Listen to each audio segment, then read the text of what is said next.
लेकिन गोरखपुर से योगी को लड़ाने से बीजेपी क्या पूर्वांचल में फायदा हासिल कर पाएगी? क्या बीजेपी को पूर्वांचल में फायदा मिलेगा? आप देख रहे हैं 64% लोगों का मानना है हां, योगी की पूर्वांचल गोरखपुर से उम्मीदवारी का फायदा बीजेपी को मिलेगा। ऐसा कहना है 64% लोगों का। 21% ना में जवाब दे रहे हैं, 15% का कहना है पता नहीं, लेकिन कुल मिलाकर 64% बड़ा आंकड़ा हो जाता है। 64% लोग ये मान रहे हैं कि योगी आदित्यनाथ को जिस तरीके से गोरखपुर से, पूर्वांचल में जो गोरखपुर आता है, जो गढ़ योगी का रहा है, वहां से उम्मीदवार बनाया गया है, इसका फायदा बीजेपी को मिलेगा। तो किस रूप में यह फायदा मिल सकता है, जरा समझने के लिए आपको सीधे लेकर चलेंगे सबसे पहले सीएम सिटी गोरखपुर। अजय दुबे हमारे साथ मौजूद हैं।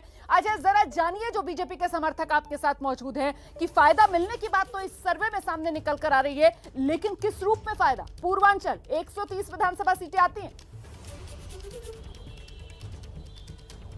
निश्चित ही, और पूर्वांचल में जब अखिलेश यादव ने अपनी विजय यात्रा शुरू की थी तो पहले सबसे इसी इलाके में आए थे। ठंड पड़ी हुई है, जोरदार ठंड पड़ रही है, लेकिन जब से उम्मीदवारी का ऐलान हुआ है मुख्यमंत्री जी के गोरखपुर से, चर्चा बड़ी गर्म है, जोरदार चर्चा, बहस जो नुक्कड़ है उन पर लगातार गोरखपुर की जारी है। जनता भी है, पॉलिटिकल लीडर्स भी है, सपा के भी है, बीजेपी के हैं। बीजेपी से ही शुरू करते हैं।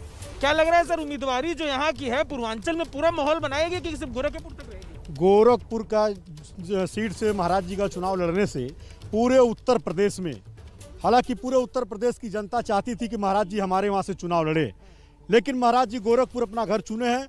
और मैं निश्चित रूप से आपको भरोसा दिलाना चाहता हूं कि गोरखपुर समेत पूरे उत्तर प्रदेश में भारी बहुमत से भारतीय जनता पार्टी की सरकार बनने जा रही है। बहुमत की बात कर रहे हैं, सपा के भी नेता लोग हमारे संग मौजूद हैं।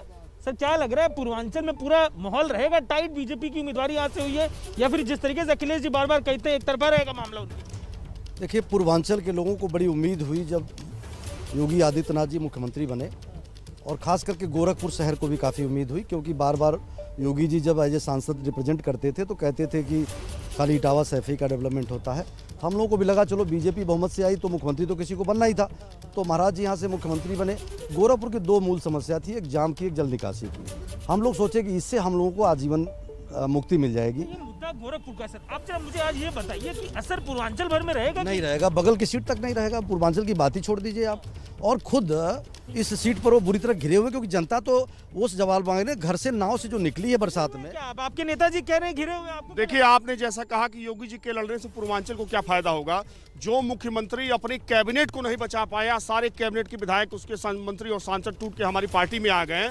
और जिस तरीके से 20 साल पहले योगी आदित्यनाथ जी ने अपने ही पार्टी के कद्दावर विधायक के खिलाफ प्रत्याशी लड़ा के भारतीय जनता पार्टी को हराने का काम किया, और आज 20 साल बाद फिर वही मुख्यमंत्री जी अपने वैश्य समाज के जो विधायक थे 4 बार के, उनका टिकट काट के खुद अपने लड़ने जा रहे हैं। देखिए, ये बनिए व्यापारी भारतीय जनता पार्टी, भारतीय जनता पार्टी से वही भाग रहा है। भारतीय कम से कम योगी जी चुनाव तो लड़ रहे हैं, अखिलेश जी तो कहीं चुनाव भी नहीं लड़ रहे हैं। आपके नेता में तो इतना दम नहीं। ऐलान बाकी है, कई सारा सीट है, मुद्दा लग रहा है पूर्वांचल। आपके नेता में तो दम नहीं है, चुनाव लड़े। दादा बताइए। अरे रुकिए भाई, बात करने दीजिए, रुकिए। अभी इन लोगों के पास, समाजवादी के पास या अन्य दलों के पास जातवादी, मजहबवादी के अलावा कुछ है नहीं। बात सुन लीजिए, मजहबवादी के अलावा कुछ है नहीं। राष्ट्र के बारे में जैसे लगता है इनको न समझ है न। आपको क्या लग रहा है, पूरा पूर्वांचल माहौल रहेगा कि गोरखपुर तक सीमित रहेगा? पूरा पूर्वांचल जो है जबरदस्त माहौल है। जबरदस्त माहौल है कह रहे हैं। जबरदस्त माहौल था तो योगी जी को अयोध्या से लड़ना चाहिए था। अयोध्या से तो लोगों ने भगा दिया उनको, किसी तरह भाग के अपने घर पे इज्जत बचाने के लिए आया है। लेकिन यहाँ की जनता भी तैयार है, यहाँ की जनता तैयार है, नौजवान सभी तैयार हैं। जो ऑक्सीजन से बच्चे मरे हुए हैं उनके परिवार वाले तैयार हैं।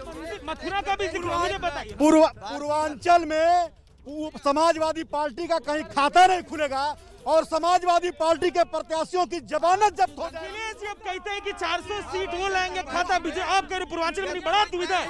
क्या लग रहा है नेताजी, क्या पूर्वांचल के लिए बोल रहे हैं? आप बोले पूरा बात। बोलने के लिए किसी को मुंह कोई नहीं रोक सकता है, लेकिन समाजवादी पार्टी पूर्वांचल में स्वीप करने जा रही है और इन लोगों को अपने गोरखपुर सीट के बारे में चिंता करें, खाता नहीं खुलेगा। अपनी पूर्वांचल की सभी सीटों पर ये अपनी जमानत नहीं बचा पाएंगे। परम पूज्य महाराज जी भय भ्रष्टाचार, भय भूख और भ्रष्टाचार को खत्म करने वाले पहले ऐसे मुख्यमंत्री हैं जिन्होंने उत्तर प्रदेश में भय, भूख और भ्रष्टाचार को खत्म किया है। ये तो कह रहे कि उम्मीदवार नहीं है आपके पास, ये तो यह बात कह रहे हैं कि आपका उम्मीदवार उनके पास सामने नहीं है। समाजवादी एक और है क्या?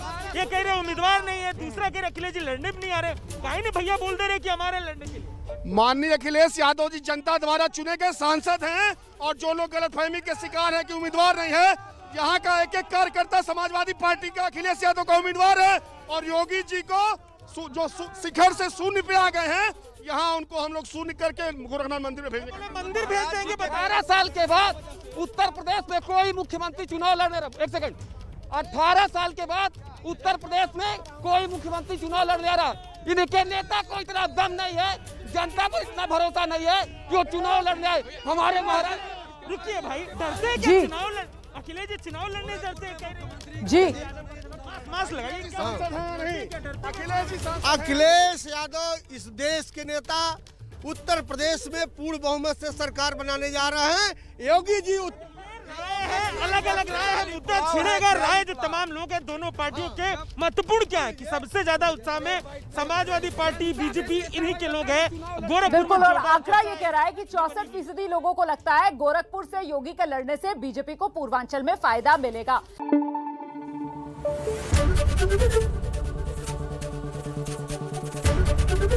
एबीपी न्यूज आपको रखे आगे।